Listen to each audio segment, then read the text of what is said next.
watch How? this? How? How? How? Ew, How do you watch this? Dude, I'm gonna pee my pants. Hello, you're listening to How Do You Watch This, a movie review podcast where each week we give each other a movie to watch in the genre we love, but they don't. My name is Demi, and I love horror. My name is Megan, and I love romance. And I did a great job there. I didn't even read my notes. Oh my god, I'm impressed. Professional. Get out. Well, I'm glad that one of us is able to carry this show. Anyway, this is our horror week. My favorite, the best week, everyone's favorite week, according to our listeners. Everyone's so fake for that. It's like really rude, actually. But we had a romance horror. So We did. We kind of mixed it up this week. Got a little combo situation going on. So I'm curious in how you feel about romance and gothic horror this week for Crimson Peak. I have a lot to say, a lot of feelings, a lot of thoughts, but mostly positive. Okay. So good. We'll go over my bones that I have to pick. Yeah. I mean, absolutely a lot of bones. Because I obviously have lots of bones. So our thread is going to be kept anonymous, right? Correct. Okay. Genre, as we said, horror romance. Title, Crimson Peak. Director, Guillermo del Toro.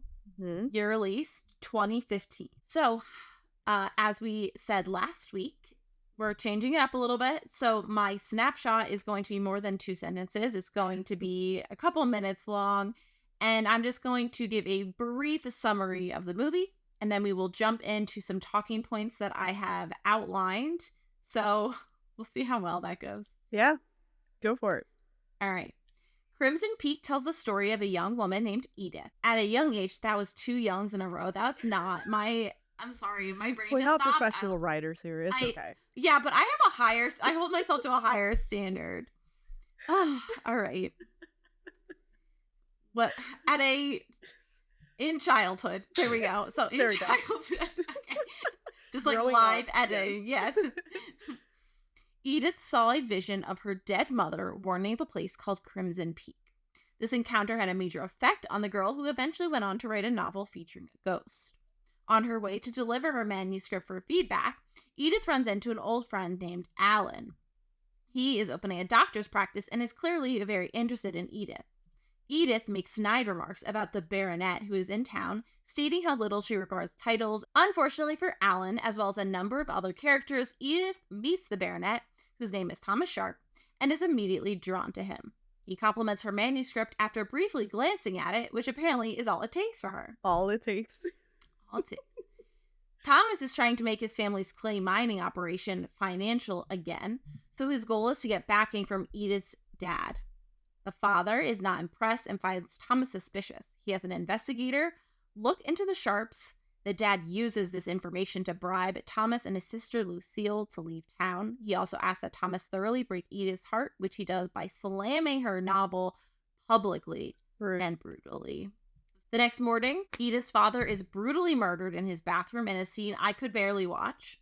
Yeah. Simultaneously, Thomas sends a letter explaining away his misdeeds by blaming the father. Edith goes to him, they get married, and return to the estate in England. The Sharp estate is falling into disrepair. Thomas lives with his sister Lucille. Throughout the movie, we see weird moments between the two, Thomas and Lucille, that make you think there's some flowers in the attic business going on. Literally. Moths in the attic. More specific. Very accurate. There's a lot of moths in the attic, like an unreal amount of moths in the attic. Yes. Edith sees more visions, these ghouls coming to her in vibrant shades of red. We also learn that as children, the Sharp siblings were confined to the attic at all times. The attic is now where Thomas goes to work, and we can see that he is actually attracted to Edith despite his weird behavior. One night, when running from a red ghoul, Edith ends up in the basement and finds a mysterious trunk with the name Enola on it. The next day, Thomas called the estate Crimson Peak, and Edith realizes she is in danger. She also starts coughing up blood, but seems barely fazed by this. Can't relate. we're gonna have a long conversation about coughing up blood because especially at that time, that's like, well, yeah, it's I'm literally dying. You're just like, well, I have 2 days left to live or something like that. This is it. Meanwhile, Alan is investigating the family and looks into the mysterious death of Edith's father.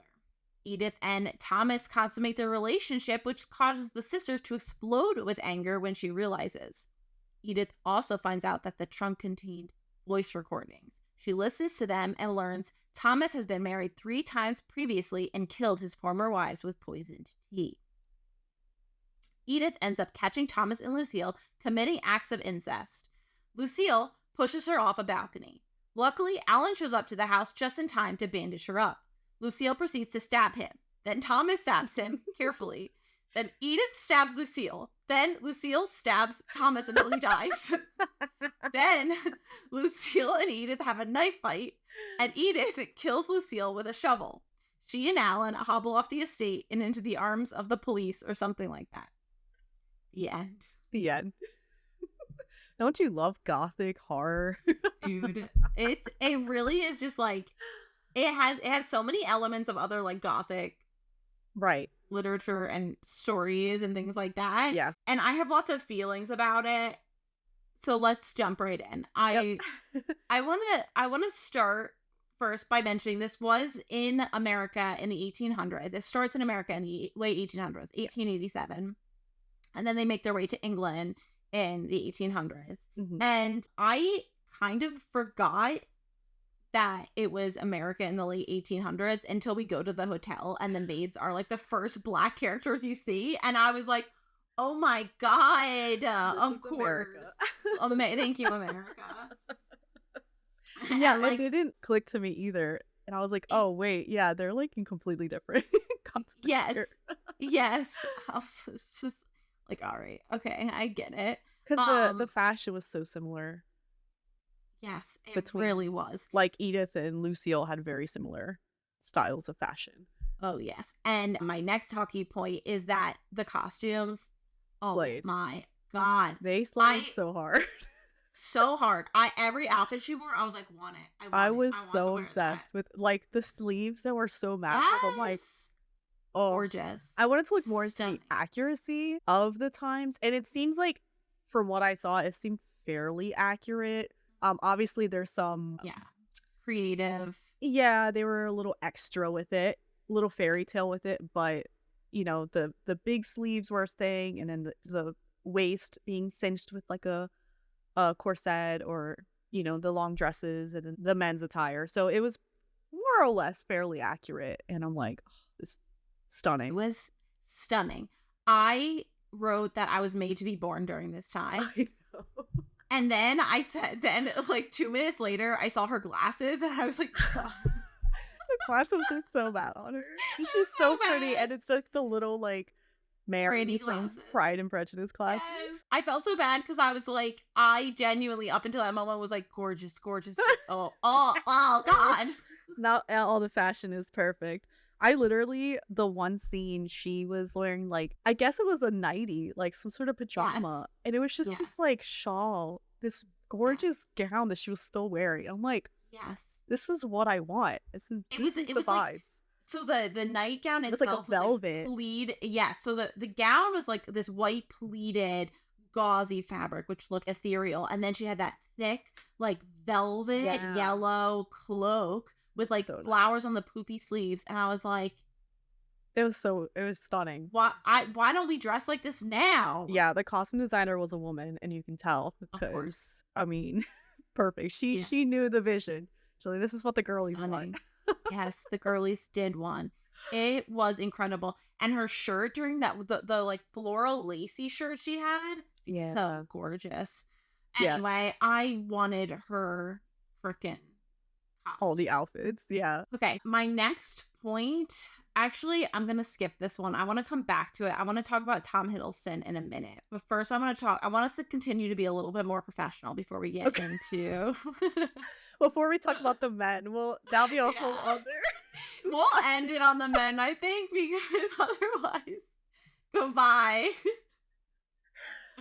We'll get there. We'll definitely get there. That's what everyone wants, our discussion of the male actors. If we should just rename our show. Rename our show. We only talk about the male actors. Period. How are they so hot? Yeah. Question mark, question mark. The spin-off series. Yeah. So one thing I love about Guillermo del Toro is his work always has a lot of foreshadowing, which is very fun for me because it kind of you see these like moments that are highlighted and you're wondering how is this coming into play later. So one thing that he did, I loved this quote. I wrote it down and didn't realize till later that it was foreshadowing. When Edith is talking to Alan's mother, she runs into Alan's mother. And Alan's mother made kind of like this little jab at her about her being like a Jane Austen type. Yeah. And then saying like, oh, didn't she, die a spinster? Yeah. And Edith says, I'd rather be Mary Shelley. She died a widow. And I was like, oh. It was such a good quote. Such a good quote. And then she ends up becoming a widow at the end. And I didn't even think about that until I watched it this time. And I was like, oh shit. Like because I was thinking, I'm like, I wonder if she will be with Alan now. And part of me is like, I don't know if she will because of that quote she said. I'm wondering if she would just die a widow. Yeah. I love Alan and he deserves everything. Boy. Yes. And I feel like he deserves better than Edith, who chose someone over him. I agree with that. Because he's a good man. Alan is a good man. We're getting into this topic now. I know. We don't have to get to a point. I'll just say we can't. We'll just talk about it and we'll go, it's fine. What are we going to do? All right. Because, no, you're right. Because they were childhood best friends. And he's just like in love with her, obviously, because she's so smart and beautiful and talented. Yes. And she just does not give this man time of day, which, is fine. Like, she doesn't owe him anything. But, yeah, he deserves someone that's going to, give that affection immediately. Everything. Like, he goes so far as to purchase ghost images, like these pictures that show ghosts in it, and he's putting on this whole display to Edith, and she says, oh, I didn't realize you were interested in this. And he says, you never asked, this never came up. So he's showing that he's like taking her interest. She likes ghosts, it's in her novel, whatever, and he's trying to impress her and show her this cool thing. He's being so supportive and nice. And she was just not, she's like, listen, this guy with dark wavy hair. She jumped on Thomas's boat quick. And honestly, I get it. I understand. I understand. Alan, like, I know friends to lovers, but I could do this. I could do this. Yes. In like IRL, right? Yeah. In real life. Because we also, fictional men, they get away with so much because they're fiction. Yeah. In real life, Thomas would scare the shit out of me. I don't know if I would trust that man. But he played it very well. So I don't know. Oh my God, he played it so well. I think I could fall for Thomas. Yeah. But I think I already would have fallen for Alan. I think so too. Yeah. With ease. Like, yeah, he's the safer option, but it's like, what's wrong with that? Right. I think the biggest drawback to him is that he has his hair slicked back. And I don't think he looked bad. I thought you were gonna say he was blonde. No. My husband's blonde. I can't say that. I understand because the dark-haired love interest is always 10 out of 10. Yes. And then it goes to the other spectrum where you have the white-haired love interest, 10 out of 10. Blonde-haired love interest always gets the short end of the stick. It's like, oh, boring. Okay, blonde. Poor blondes. I feel bad about it. It's like, how dare you be blonde? How could you have that natural color? I don't know what it is. I think blonde women are so beautiful. Yes. And not saying blonde men aren't beautiful, but I just like, there's something about dark-haired men. There really is. I don't know what it is. It's the brooding, I think. Yeah. I don't think a blonde man can brood as much. As well as a Darcy type. But, a lot of the blonde men are like the golden retrievers, the sweet boys. I think that also is, for me, what brings me to those moody dark-haired types, because I love, I love a moody boy. As we all know from my Stardew Valley husband, I love a moody man. Yeah. Yeah. So I looked up the actor because I was like, I just wasn't, drawn to him the way I was drawn to Tom Hiddleston. He looks like a, not to say Channing Tatum's ugly, but like a pretty version of Channing Tatum. Yes. And when he has like a beard and his hair pulled back in a man bun, I was like, he's attractive. He's definitely attractive. Yeah. Yes.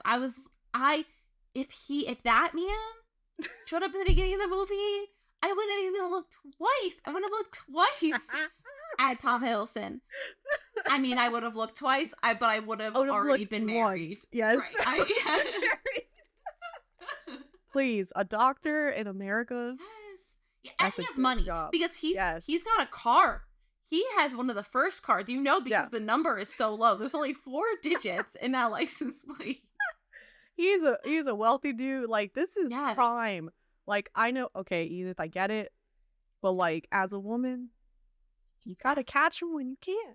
I mean, and during the late 1800s, I feel like I already would have been, okay, I need to secure my future. Right. And he would worship her. He absolutely would give her anything she wants. Anything. It would be incredible. So anyway, this goes into why I think I would be such a high survivor in this storyline, which I'll tell you about later. Because I don't think I would have made it. I think I would have married already. Yeah. A couple of more notes about Alan, right? He is, I didn't talk about it during the snapshot because I'm trying to keep it short. Right. But he's basically the hero in this story. Yeah. He is into Sherlock Holmes, so he's like an investigator. And even though he's only an eye doctor, he apparently knows a lot of doctoral stuff. Yes. So he shows up for Edith on the day of her father's death, and he says, I'm going to identify the body because I don't want Edith to have to see that. And the doctor's like, no, it has to be her, which is why. Yeah. But anyway, so he tries to do an investigation on the body, and Edith is like, stop touching him, leave him alone. And she's just having trauma. She's not doing well. The father's face was, so he pretty much died by getting his face smashed in a sink. And it just it was horrifying. It was horrible. It was horrible. So yeah, I totally get why Edith would be like, stop touching him. She's, she doesn't have her mom around. It's just her dad. So yeah. And they were tight. And the dad was very supportive of her. He was very loving. He got her, this is another foreshadowing thing. He got her like this fancy pen so that she could like do editing on her manuscript. And later that's what she stabs Lucille with, the pen. So Alan shows up for her in that way, which is really sweet. He's there for her. I love that. Another reason why we stan Alan. Yeah, no, I really love that moment. He's like settling the dad's estate, and he sees that final check to Thomas. So that kind of sets off his whole investigation and him looking into and reaching out to the investigator and finding out what's going on, and that Thomas was already married and there's fishy stuff going on, sending him to England. So he had to get on a boat. He traveled by boat to get to England, and then he gets there and there's a snowstorm. And he can't go by horse. His horse is exhausted. So he walks 4 hours to the estate and gets there just in time before Edith gets murdered. Yeah. So this is why he deserves everything. Yeah. And I do believe he deserves better than Edith. And it's no offense to Edith. It's just that he deserves someone who sees him. No, you're absolutely right. And the actor's name, by the way, is Charlie Hunnam. And you might know him from Pacific Rim and Sons of Anarchy. Was he in Sons of Anarchy? Okay. That's with the bearded. If you want to see the bearded him. The bearded picture. I saw it and I was like, oh, I remember seeing that. My brother watched Sons of Anarchy and I walked in when he was watching it one time, and I remember that face. I'll never forget. Yeah. I never forget a bearded man with a man bun. But yeah, no, I love Alan. He is my number one. But it's funny because both him and Tom auditioned to be Thor.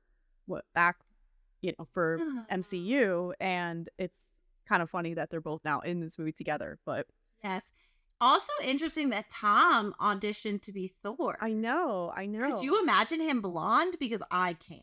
No, he is the perfect Loki. So he's perfect for Loki. It's good that he went and did it, because then they found their Loki. But yeah, it is funny to know that he auditioned for Thor. It's pretty crazy. Yeah, really crazy. I mean, is he naturally blonde? He has light hair. Tom? He does have lighter hair. I don't know if You're he's blonde, but he's not blonde. You're reminding me of King Kong. Right. That was the first time. So a lot of people started finding Tom Hiddleston attractive when he was Loki. Yeah. It was King Kong for me when I saw him all tanned up and muscular. Agreed. And I was like, absolutely. Okay. Because him for Loki, I was like, oh, he's cute, whatever. But in King Kong, I was like, I see it. Yes. And in like interviews and stuff, because he just seems so nice. He seems very nice. Yeah. Love him. And then now it was like a gateway that was opened. And now every time I see him, I'm like, I am very attracted. I'm all in. And I was watching this movie with I won't name the person, but someone who's not actively attracted to men. And they were like, is Tom Hiddleston considered attractive? And I was like, yes. Yes. He's one of those guys where I think it's because he's British, it helps. Yeah. The accent helps. Yeah. It's not that he has a boring face. He has an interesting face. He's just not like he is not traditionally handsome. And I think that the uniqueness of his face kind of adds to that charm. I think that his accent, he's very tall and he just seems very sweet, like genuine. I think that all adds up and, makes him attractive. Agreed. He's very attractive. And it's funny because Benedict Cumberbatch was actually originally casted for Thomas. And I was like, no. No, definitely. This was a good choice. Yeah, so I'm like, thank God Tom Hiddleston took this role because I would not have liked Thomas the way I liked it. No way. I was able to empathize very severely with Edith because of all of this. Yeah, exactly. We do see his butt in the movie, which was it competed for my most memorable scene. Speaking of butt, Charlie Hunnam, Alan, he's got an ass on him. Does he? Towards when they're in the mansion, he gets to the mansion, he's standing, you see a side profile. I was like, oh my God, these white boys are taking all the ass jeans. It's crazy. Something I do want to say about that butt scene, I really like that they weren't overly gratuitous with the sex scene. I think that gets done, especially in movies that aren't strictly romance. I mean, in any movie, they have a tendency to overdo the sex scene, but especially in things that are more horror-based or thriller-based or whatever, you tend to get very, very gratuitous sex scenes where the woman is really put on display. Yeah. And Tom Hiddleston is the only one whose butt you see. She's fully dressed the whole time. So yeah, no, it was a very romantic sex scene. And I appreciate that because it wasn't foul. Correct. Yeah, I really did appreciate that. I do like the way they show the feelings. You can see he actually has feelings for Edith. You can tell that he actually really likes her and is interested in her, and she obviously really likes him. She's very into him. Yeah.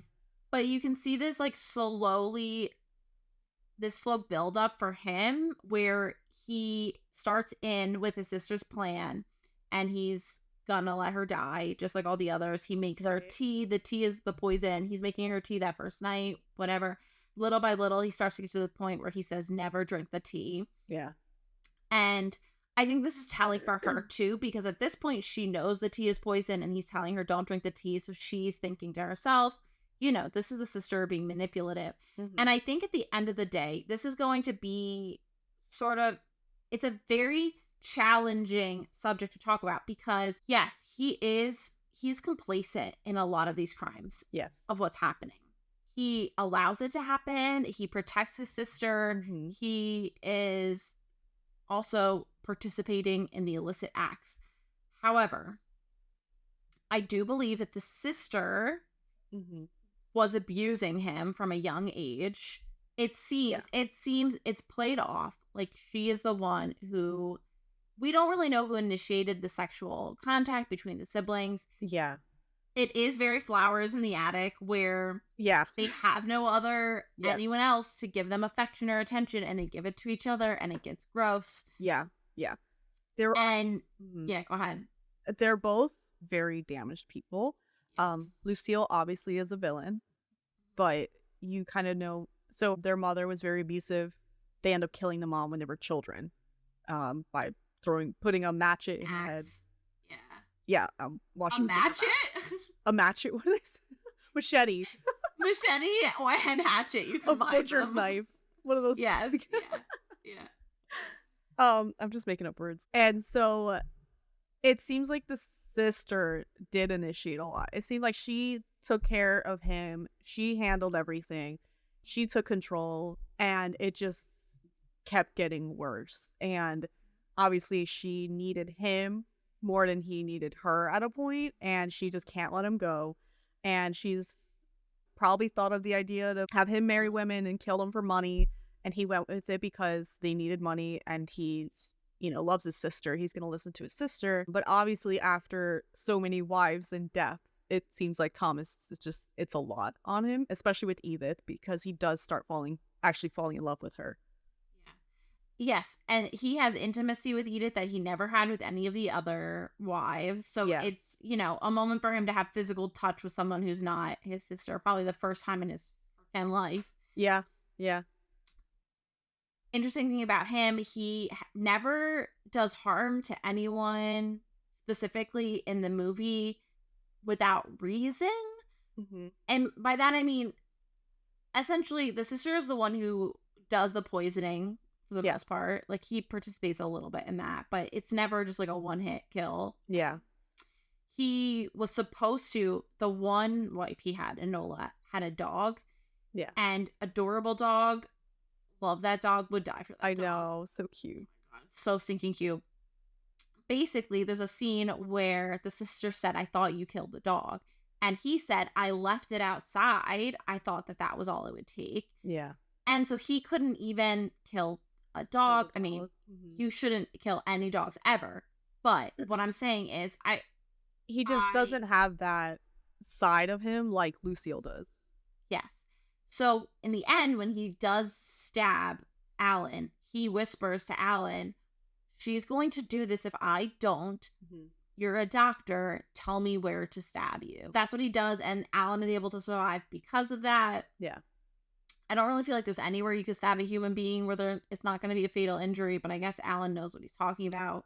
Yeah, I guess avoiding any organ. Like, it's still a lot of blood loss. So I was like, I don't know if Alan, because he was already stabbed in the armpit, and I feel like that's a really rough spot to get stabbed. So yeah, definitely a lot of blood loss, but I guess avoiding organs is what he was thinking. Another interesting point is that before he goes and confronts Lucille, so Thomas has like a whole plan. He brings Alan down to the basement. He says, "You're going to escape through this passageway. I'm going to go up and see.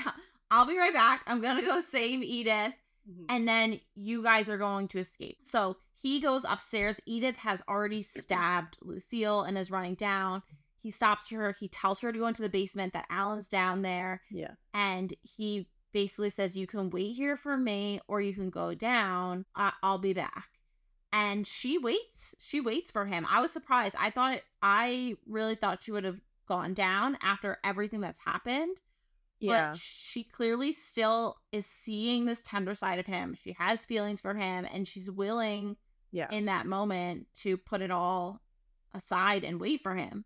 Right. Because it's just like difficult, because for me, I'm like, is Alan actually still alive? Like, is he telling the truth? And that's what I would be thinking about, because like he could just be lying out his, he could be lying, but he is so like sincere, and she obviously loves him. Like, she's so in love with him, and so it makes sense that she would wait. And the director actually gave the three main actors a 10-page description of the characters, pretty much their whole like backstory, their relationship with their parents, their secrets, and it's just a whole 10-page description. That's some Dungeons and Dragons. I know. And so so each actor would know exactly why the character would have certain motives, and not all the secrets were said. He was like, don't tell each other the secrets, like keep it to yourself. So that's how they were able to kind of get into character. And so it's interesting. I want to know what's in those pages. But... I know. Release the pages. So, but yeah, I'm like, that is some dedication. That is intense. At the end, basically, the reason why Lucille stabs Thomas is because essentially he breaks up with her. He's yeah, and he was like, well, first he was like, we can all leave together. Yeah. And she's like, we, obviously thinking that Thomas is going to stay with Edith, like he would stay with Edith. And Lucille did not like that. She's like, no one can have my man, brother. So that pissed her off. Yes. Yeah. And he admits that he fell in love with Edith, and that is a no-go for her. Yep. She also did, before this, she burnt the manuscript that Edith wrote. Yeah. Which sucks. Because you gotta rewrite that shit. But yeah. Yeah. You're not gonna have it word for word memorized in your brain. Yeah, that shit sucked. Yeah. I felt real bad. Fucking bitch. Yeah. It was no bueno. Okay. Some other things. I'm gonna bring it back to a little lightness. Okay. There are a couple of weird quotes that I just have to mention. First one is the dad. He said, my hands feel them, rough, a little reflection of who I am. You have the softest hands I've ever felt. He says that to Tom, and he's like holding Tom's hand while he says that. And I was just like dead. I thought that was so funny. Yeah, because he's trying to prove like, oh, Thomas isn't a working man. Yeah. He's just a pretty boy. And I mean, he is a pretty boy. I mean, he is. What's wrong with that? Yeah. Nothing wrong with soft man. He does say, Thomas says to Edith at one point, you're so different. Which is just another way of saying, you're not like other girls. I think he meant different from his sister. Yeah. Well, yes. That's fair. Which is But she says, from who? And he says, everyone. Yeah. He probably is meaning his sister, yeah. That's why he was giving her the most puppy dog eyes. And I was like, I love you. I know. And their kisses were so passionate, and I was really enjoying those. Yeah. Okay. Yeah. Like, I had butterflies. Just all that dress to get through, though. Oof. Take fucking 30 minutes. Makes it, build the anticipation. Gotta keep it sexy the whole time, So get like, you know what? Fuck it. Whatever. I don't care no more. So that's why they only had candlelight back then, just so that, keep it moody, keep the mood going. Keep it. Exactly. Play a gramophone while you're at it, get some recordings going. That probably takes time to set up too. Yes. You crank it. You start cranking while I start taking off my corset. It's just like him, like spinning the handle. So it'll go. Oh my god. So the butler, when they arrive to the estate, says, you've been married a while, which I thought was interesting because I wanted to know, is the butler in on it? Is he just delirious? That part's a little interesting. Yeah, I don't know. I feel like you kind of have to know, right? Unless he just is not paying that much attention to the women, but they all seem to look pretty different. Like, I think so. I mean, it was dark photographs, so it's hard to tell, but they seem to be brunette women. Edith is blonde, very blonde. Edith is very blonde. So, yes. The final quote I have written down, the ghoul said to her at one point, quote, his blood will be on your hands. And that I found interesting, because is she saying that Thomas's blood is on Edith's hands? Because it almost felt like it would be something that the mother would have said maybe to the daughter. Like, the mother would have said to Lucille. Yeah. Because it's Lucille's fault that Thomas is in. Yeah. I mean, it is. I mean, if we think about it, it's Edith's fault all along because he fell in love with her. Yeah. And she caused his death. But, I mean, obviously, she didn't know that. But, we want to be technical. I guess she did kill him in the end. Yeah. And he, him choosing her and going back to tell Lucille everything, like, I guess technically. Oh, she does also, when he's a ghost and she sees his ghost, she touches his face and the blood tendrils coming off his face do touch her hands. She touches, so it could be literal. Yeah. Be literal. And the ghosts, so they were all people. Tom Hiddleston actually had makeup on and they just CGI'd it a bit. So he was actually there and she touched him, but they just used I had CGI. a feeling for him, at least, it was like that because of the fact that when he leaned into her hand, you could kind of see the weight of his head in her hand. Right. But I didn't know the other ones were. The other ones were, so obviously some of it was all for like the red woman, the mother. I think some of it was full CGI, but Doug Jones played her. He had like a full body thing, and then the mask, she was so fucking creepy, that red ghost. So creepy. I wrote down like I would throw up if I was haunted the way she was. Oh, I don't care if it's a vision that's telling you to get out. Whoa. When Edith was like listening to the door and you see the face, oh, like, no, thank you. Goodbye. It's also interesting because you do have like at one point you see the ghost of a figure in that wheelchair in the attic. And it's interesting that it's not some sort of ghoul and it's a whisper of a ghost, whereas all the other ones, her mother who died of an illness came to her as a black like spirit, which she didn't die. That wasn't a good way to die. It was right. The red woman was the other mother, so Thomas's mother, who was axed in the head. Yeah. And then Thomas shows, and so she was red, and then Thomas is white. Is there any symbolism to him being white? Do you know? That's a good question. I don't know. If I had to make a guess, I think it had to do with like emotions. So the mother was violently murdered, right? So I think that's like why she looks so grotesque and she's all bright red. And then any other ghosts in a house, they were also murdered, but I don't think they were as vengeful as the mother ghost. The mother ghost felt almost violent, whereas like all the other ghosts kind of seemed like they were sad. And I think Tom's ghost just felt like a sad ghost, and he was just like all white and just like gloomy, and he kind of went away after seeing Edith. So I don't think he was really tethered to the world. And I guess her own mother like just wanted to warn her. I don't know how she knew about Crimson Peak or like what's going on with that, but you know, her mom was kind of in a dark veil, like funeral attire. So I guess she was just visiting her from what she was buried in, potentially. But yeah, I didn't see anything about that.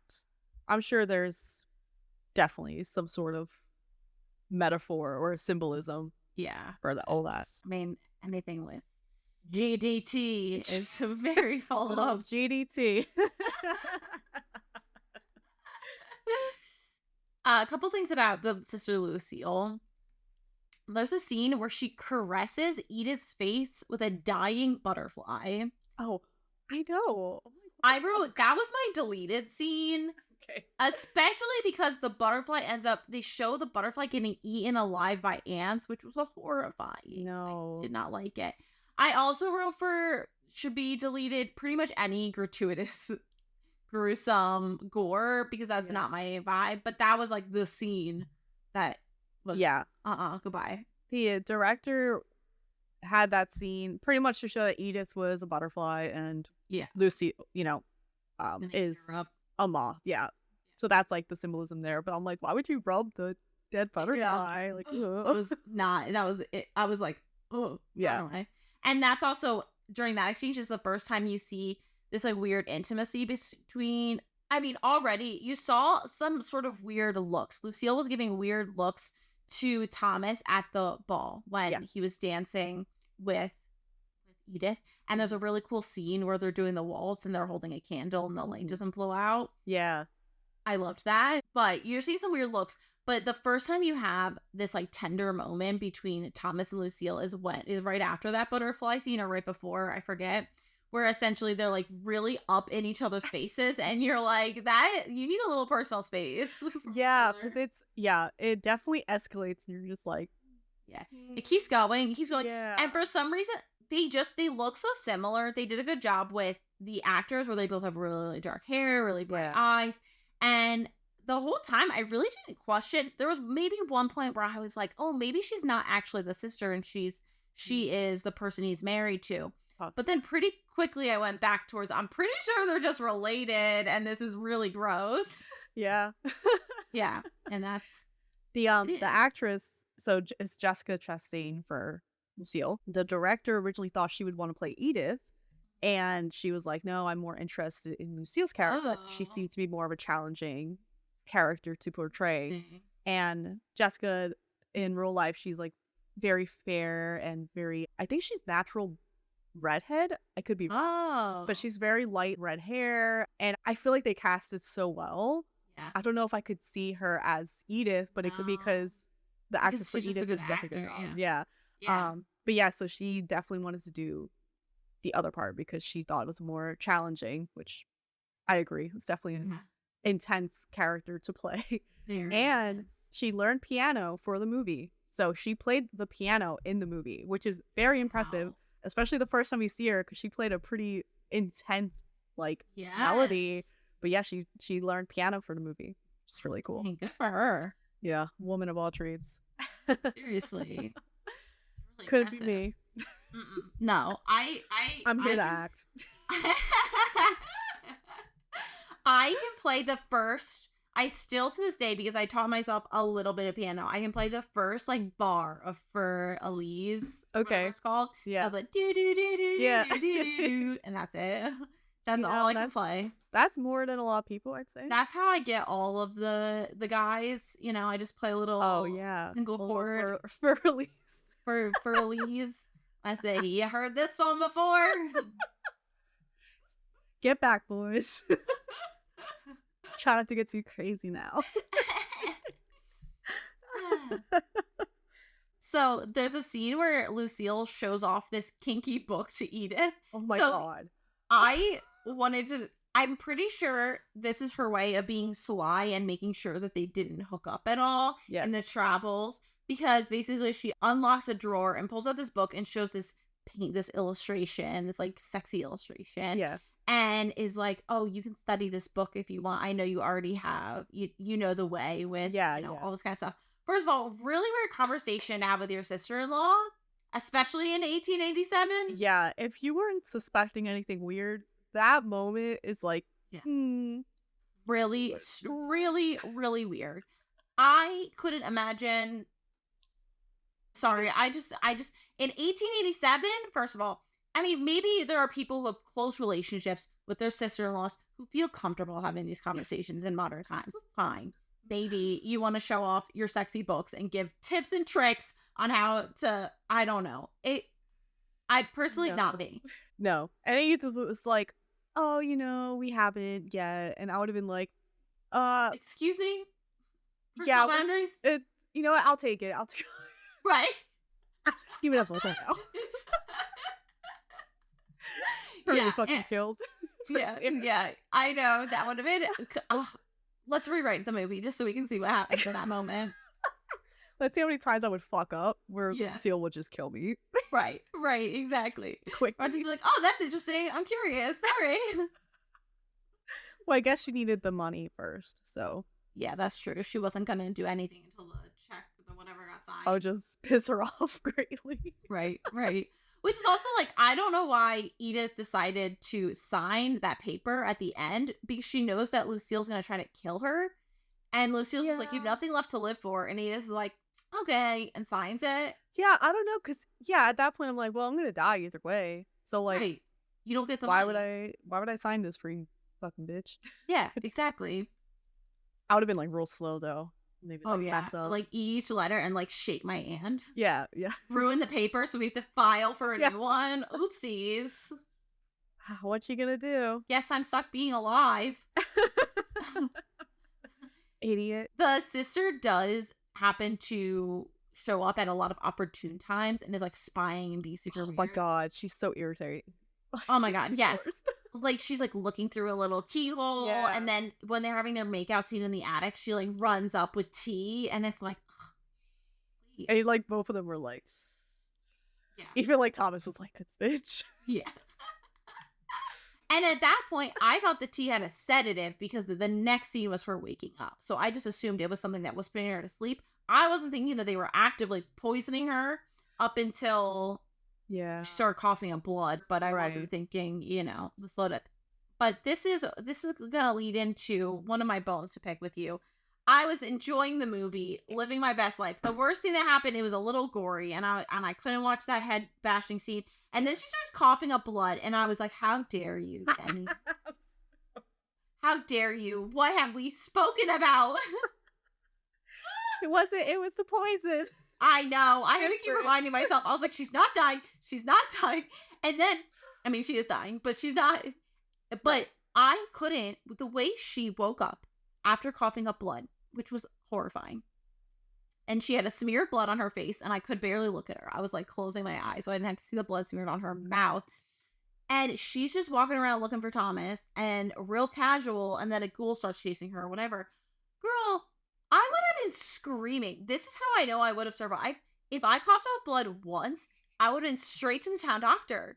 There's no, oh, we'll take care of you here. No. Because I'm going like anything that's going on. Yeah. No, I'm going. Anything. We had my father's money. I'm spending that money to get whatever snake oil they're going to sell me that's going to make me feel like I'm getting better because I'm coughing up blood. Yeah. Yeah. She was very, like, way too casual about it. Like, way too casual. Like, is everyone and their brother just coughing up blood at the time? I mean, probably. Yeah, honestly, let's be honest. Everyone was fucking it's like clearing your throat nowadays. Yeah. They're like, oh, there's the blood. You know how it is. Yeah. But it did make me laugh because I had last night watched that video you sent, Ariana Grande on SNL, and they were singing about how like coughing into a handkerchief and it being bloody is how Hollywood shows you're dying. Yes. It's just funny how they both like overlay. Yes. I was like, oh hey, would you look at that? Would you look at that? It's true. Yeah.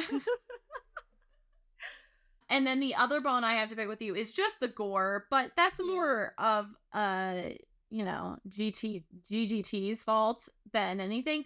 I just felt for me it was a little excessive. This movie would have done better for me score wise if there was a less gore. Yeah. The dad's death was really rough. That was really intense. That was really intense. Really intense and very violent. That poor man. I was the whole time they really get you going, make you think that the razor blade he's about to shave with is going to be the murder weapon. No. And then nope, it's horrible. I wouldn't say it's worse, but it's definitely more graphic. Like more graphic. Yeah. Very violent. And they were trying to say that he slipped. And I'm like, right, bro, are you kidding? You slipped and you his face. Like, did he slip and fall 4 feet, like 4 stories? Because that's the only way his head is looking like that. That's how stupid people were back then. Yeah, like, they really were. Get away with anything back then. For real. He could have married rich, murder. You wonder how many widows there were back then because... It's the way to go. Yeah. Just marry some old gross fart. Poison him. You're rich. Bye. Young and hot. He's coughing up blood. That's why they're all coughing up blood. They're all getting poisoned. It's too easy to poison back in the day. Yeah, seriously. Can't get away with shit now. I think that the whole thing, this is more of a me problem, probably, with, it factored a little bit into the grading up. But for me, I would have preferred if the storyline had been he was actually married to Lucille and she was not like his sister. I would have preferred not to have the incest subplot. Yeah, it's really gross. Yeah, it's really gross. And I think that was my biggest thing, that if they had been just like married and that was their whole con the whole time, that would have been really fun and I would have liked that better. Of course, I would have liked less gore, but I think it's like mostly the gore and that kind of brought this down for me a little bit. So I still really liked it. It's just I didn't like those aspects of it. So to go back in, is there anything that we missed before I jump into my final rating? I mean, there's a few things. First of all, I like that at the beginning when she's talking about her story, that it's a ghost story. And I guess the publisher or whoever was saying that for her to add a love story to it. And she's like, well, I don't want that. Like, I want like a ghost story. But the ghost is supposed to be a metaphor for the past. And then you find out like the whole movie is a ghost story with a love story in it. So it's kind of funny how that works out. Yeah, I do like that parallel. So the house was completely custom built for the movie. Oh, I was going to say that house... when I first saw it, I was like, I would live there. I know. I'm like, it is first of all, so you're cool. secluded in a Victorian mansion. Like, yes. Yeah, yes. this wouldn't have been even the hole in the ceiling, I would have been like, listen, look at those leaves falling through. We'll make it work. We got fireplaces. Yeah, exactly. We hold each other for warmth. Okay. Yeah. You and me, Tom, no problem. Not that bad. It's not that bad. No, but yeah, it was built in 6 months. And it had a working elevator and a functioning kitchen and fireplaces. So it was like a legit house. Yeah. And they had to take it down, obviously. But Guillermo del Toro was very upset because he like loved it. It was such a beautiful build. It's gorgeous. It was gorgeous. It was so cool. And just sold it to a millennial who needed a house. I would take it. I'll take the whole. Yeah, give me the gross creaky floors too. Yeah, I'll take the ghouls. Yeah, fuck. Yeah, I'll find a way to deal with them. Sage. Mm-hmm. There were certain pieces of furniture in the movie that there were 2 of. So one was built a little smaller and one was built bigger.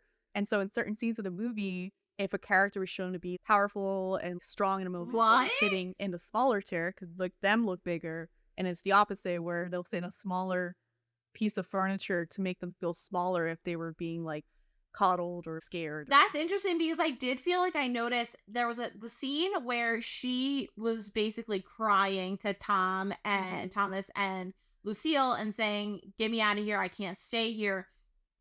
And he and Lucille both sit on this like big chair with her, and are kind of like, no, you're fine, we're gonna take care of you, blah blah blah. And then in that same chair, I was like, is that the same chair? She's sitting so big. Yeah, she's like taking up the whole space. Yeah, so that's really interesting, because I was like, oh, maybe they just have 2 really similar chairs.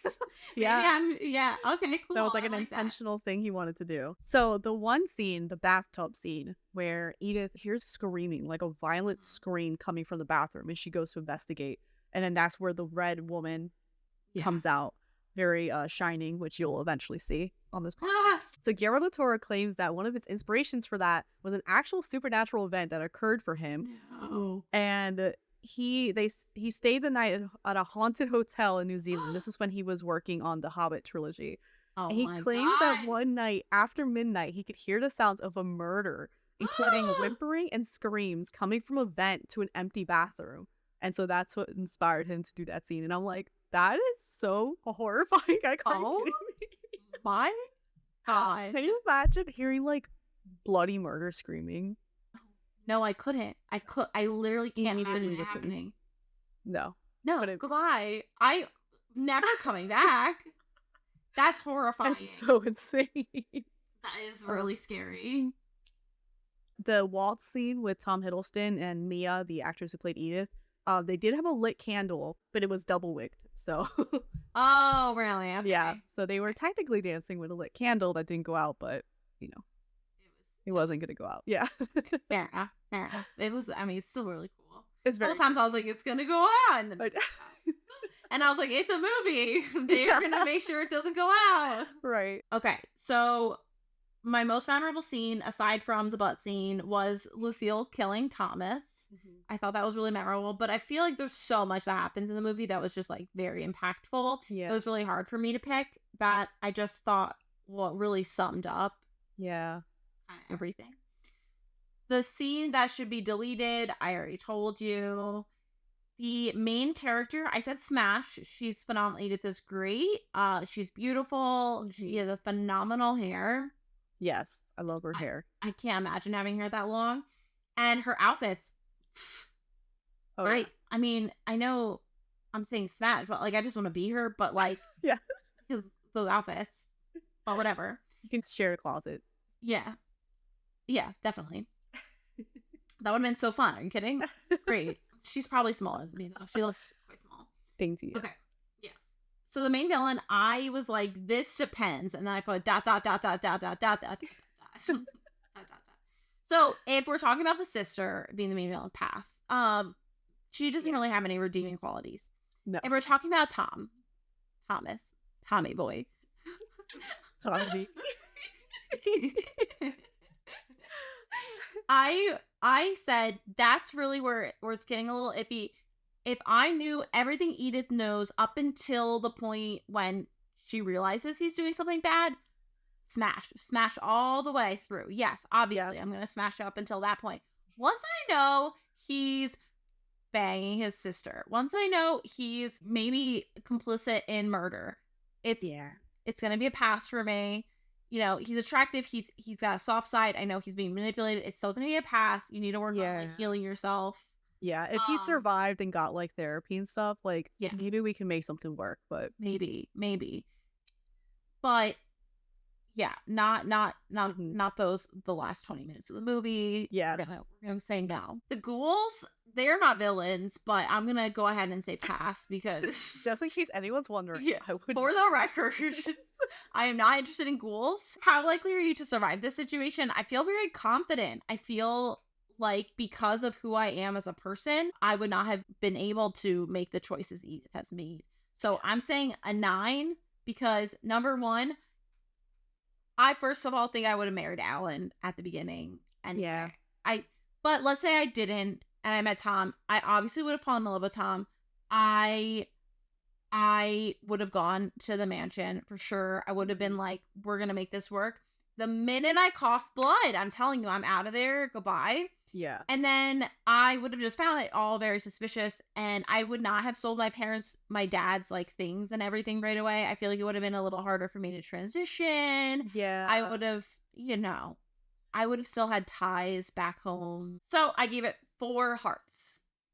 I did really like it. I thought it was a good story. I love romance. This is not my favorite type of romance. Gothic is never my favorite type of thing. I don't like unsettling situations. However, considering the caliber of horror you have given me and the endings we've gotten in the past, this felt like manageable, Like the bad guys died, the good guys lived. Yeah. Okay. Fine. I will repeat once again, I think that Alan deserves better and he's the prince. And I don't blame Edith. I don't think she did anything wrong. Right. She didn't do anything wrong this whole time. She followed her heart, even though her heart was looking at a pretty face. That's fine. I think this is definitely an underrated gem by Guillermo. It was definitely advertised as more horror.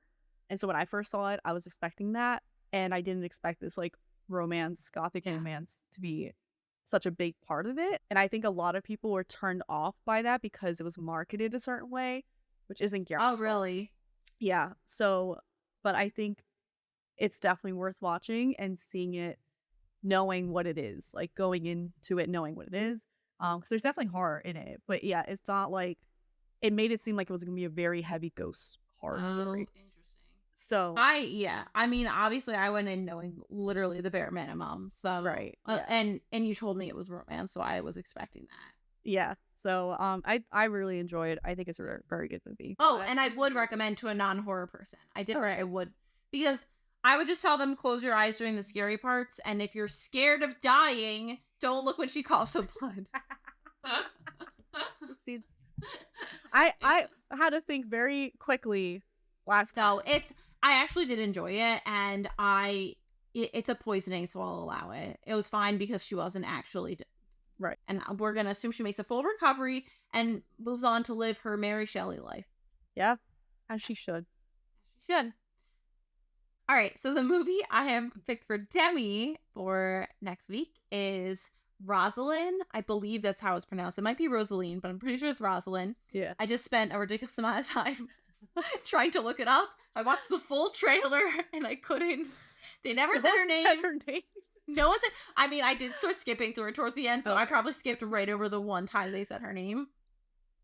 But this is basically the story of Romeo and Juliet told from the perspective of the jilted cousin of Romeo. Mm-hmm. So Romeo had a love interest before Juliet, and that's Rosalind. And we see the story from Rosalind's perspective. It is very different from any other retelling of Romeo and Juliet I've ever seen.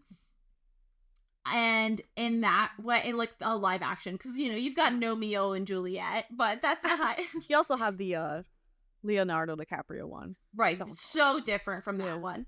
So basically, in this retelling, they use modern lingo. So they're talking like it's happening this year, which I would usually find very disorienting, and I would be very not okay with it. We all know my feelings on Netflix's what's it?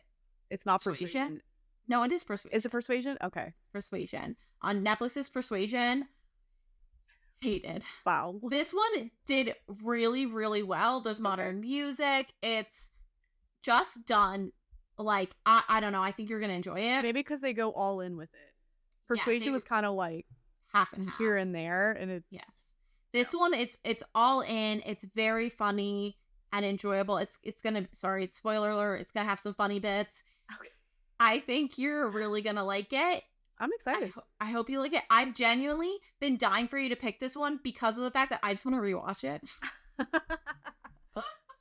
I mean, could I have rewatched it on my own? Yes, but if I can get one movie out of the way, for the podcast too. So, yeah, that's basically all I'm going to tell you about it because there's no reason. You know the story of Romeo and Juliet, so I'm excited. If anyone doesn't know the story of Romeo and Juliet, you probably haven't taken freshman English in school. Have you gone to school? Yeah, so you shouldn't be listening to this podcast because I don't think you could hear bad words. So you're telling me you did not watch that one Romeo and Juliet where we're all scarred by that man's ass? Which one? The movie where the guy looks like Zac Efron. Romeo looks like Zac Efron. Did you not see that version? Wait, what? Send it to me. Send me. Wait, find it immediately. I have to know. I feel like you had to watch it. Okay, it's 1968. That's how old it is. Oh my god. That's the one I watched in class and you see his butt. Oh, okay. No, maybe I watched it in school. I feel like you had to have watched it in school. If you watched any Romeo and Juliet. We did watch it in school. Yeah. Okay. We watched Romeo and Juliet in school. And then, but when you said bare ass, I was like, wait, I don't remember his bare butt. But her, especially her boobs in that, sorry, that's very memorable. She's really being lifted. Yes. That's very memorable. Okay. Yeah. That's probably the one we saw. Clear as day. Of course you do. I never forget a You never forget a butt.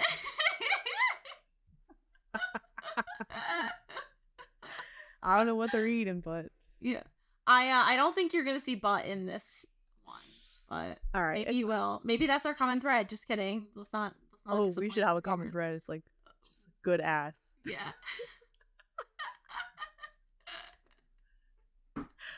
Well, anyway, okay, I'm sure I will enjoy this movie, so I'm excited. I think you will. And yeah, so you can check us out on Instagram. How do you watch this? TikTok. How do you watch if it's not banned? I almost said Facebook, not Facebook. No. Threads. We're not. Threads is dead. Sorry. Does that even go on Threads? Instagram and TikTok. That's what matters. Our email is howdoyouwatchthis@gmail.com. We will be posting. We're gonna have a meeting. Yes. We're gonna be professionals about it.